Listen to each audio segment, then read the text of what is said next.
Base Andrews in Maryland, where U.S. President Joe Biden and Vice President Kamala Harris have been meeting those freed Americans. Let's just listen quickly to what Joe Biden is saying. Building alliances, building the strength that we have through diplomacy to have outcomes like this.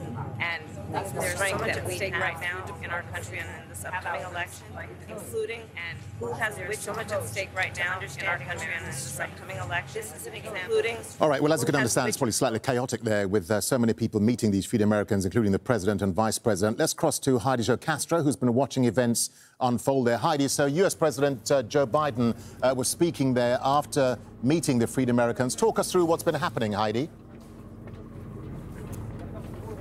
Yeah, chaotic is a good description for this moment, as well as just overjoyed.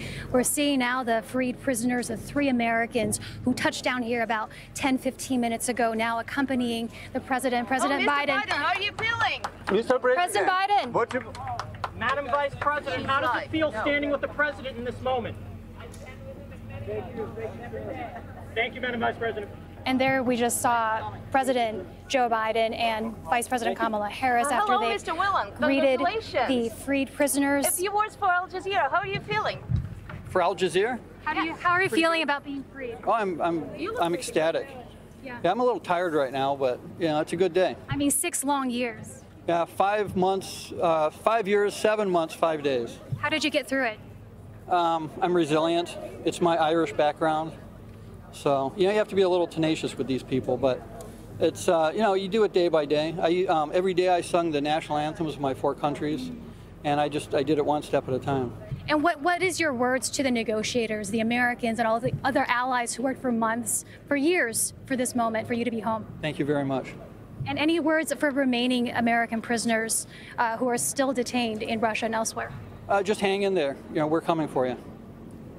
Thank you so much. Thank you. Of course, that is Mr. Paul Whelan, who is the former Marine that is among the 3 U.S. citizens who have just touched U.S. soil now, having arrived from that airplane behind me that left from Ankara about 10 hours ago, and that historic prisoner exchange, Darren, in which 16 people were freed from U.S. prisons in exchange for 8 Russians that were returned to their home country. Here, a very warm welcome greeting for those who've returned to the United States, coming straight from the President himself, Joe Biden, as well as Vice President Kamala Harris, and of course, the waiting arms of those loved ones who have been so desperately hoping for this moment to finally materialize. Yeah, and Heidi, extraordinary that you managed to grab Paul Whelan there just as he was stepping away. Paul Whelan talking about he's been incarcerated for 5 years, 7 months and 5 days. But there have been some concerns that the swap could cause yet more Americans to be taken hostage abroad, Heidi, to be used as leverage.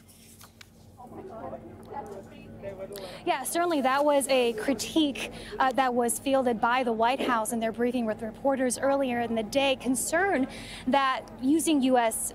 Residents and citizens as leverage, that the foreign adversaries could see them as even more valuable, given how this exchange occurred. But Jake Sullivan, representing the White House, said that it was clear that they weighed the risks of whether leaving these U.S. Prisoners in Russian prisons, which they said was not tenable, versus taking that risk of perhaps even incentivizing Americans being taken hostage abroad. And they said that this was worth it. This moment, that conversation with Paul Whelan was worth it for them. And also, they said that no matter what they do, that U.S. citizens are targets when they travel abroad to these adversarial countries. And they issued a warning repeating that U.S. citizens should try to avoid traveling there. But ultimately, this was a day of celebration here in the U.S. and many countries around the world in this historic prisoner swap. Heidi, just very quickly before you go, what happens now to the 3 Americans who've been freed? Where do they go from Joint Base Andrews, where you are now?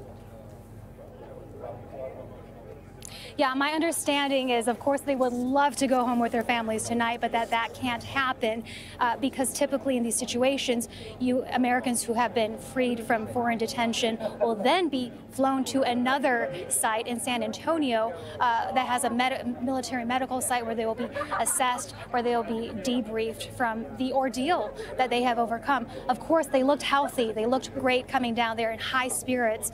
But, the shock of this moment, which was a whirlwind, not only only for us covering this event, but imagine for those prisoners themselves, few who had any idea, perhaps none had any idea that this was coming until the moment it happened.